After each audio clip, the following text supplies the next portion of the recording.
Hey everyone, this is Juan Trevino with another Shard System Art video. I apologize if my voice isn't as energetic or quick as it usually is. I'm still not feeling that great, but I wanted to upload a video this week anyway.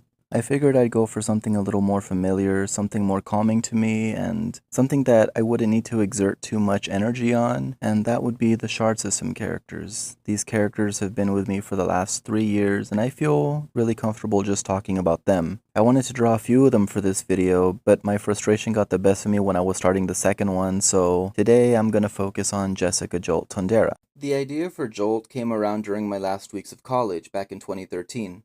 If any of you have been or are currently students, you know how stressful it can be towards the end of a semester. Intense studying, finishing those super long research papers, worrying about grades. Jolt was basically the personification of the energy I needed to get it all done. It took me a while developing Jolt from an idea to a complete person to finally a character in the Shard System story. I'm sure this might sound a bit weird, but when I become fixated on a character, it feels like I can get into their head a lot easier. Or maybe it's them getting into mine? Either way, this usually leads to dreams, and that's how I got most of Jolt's background and personality. In the first dream, I remember being in an enormous house, that sort of Brady Bunch style architecture with stone and stairs and high ceilings. I was running around at lightning speed when all of a sudden I felt a pain in my mouth, and a voice told me, "Be careful, Jess, you're getting too big to fit under the table now." When I woke up, I checked my mouth for any missing teeth. It felt that real. The next one might be a bit dark for some of you, because it deals with some questionable parenting methods, so I'll have a muted speaker symbol on screen until I'm done with it.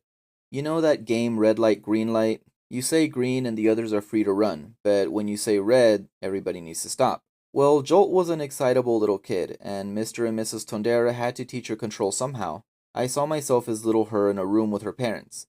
Playing that game was fun when she was small because obviously it can be fun just to play games when you're small. But the dream did that thing where it's like a few years pass by in a few seconds, and as an older kid, it started feeling a little not so fun. It was as if Jolt was starting to lose control of when she would actually stop.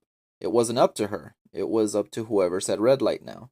A few seconds later, she was a teenager, like 18 or 19 by human standards, and she was training herself to run away. She knew that her parents might try to stop her, so she was telling herself red light over and over again, trying to keep herself from freezing up. I guess it worked because in the next scene she was out of the house already.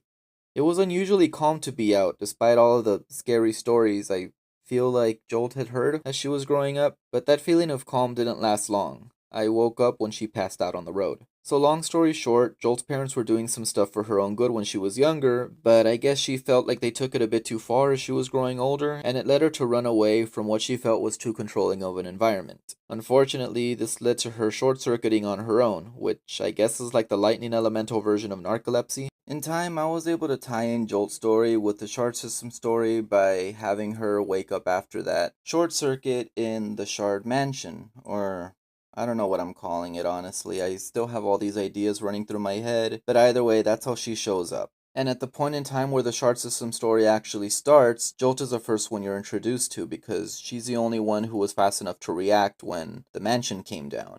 I don't know how long this commentary ended up after editing, but I hope you enjoyed hearing this extended background for a character. I might do this more in the future, depends on how much energy I have. I feel like these were just a bad couple of days, but like I said earlier, I think I did. This might just last for a day or so, and hopefully by the next video I should be up to my more energetic self. If you have any comments, questions, or constructive criticism, you can leave them in the comments below or send me a message on Instagram, and I'll get back to you as soon as I can. Thank you all for watching. I hope you all have an awesome day, and if you need anything, feel free to reach out. Bye for now.